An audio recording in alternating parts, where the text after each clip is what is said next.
Hey, it's Angeline here. I have a crafty video with Unity stamp today, and I'm gonna show you how to create this vintage floral card.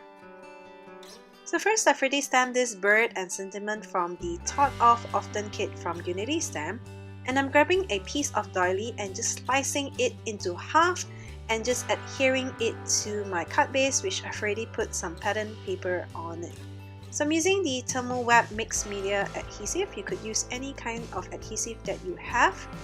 And I'm also adhering the bird and along with the sentiment to my card.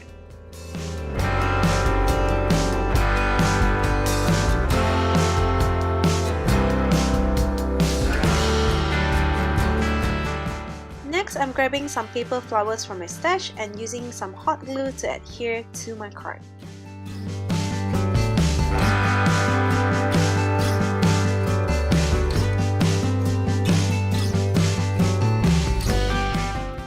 Finally, I am adding some pearls to my card as well. You could also use nuo drops or any kinds of embellishments that you have in your stash. So here is my finished card. I hope you enjoy this quick tip technique and thanks for watching. Bye!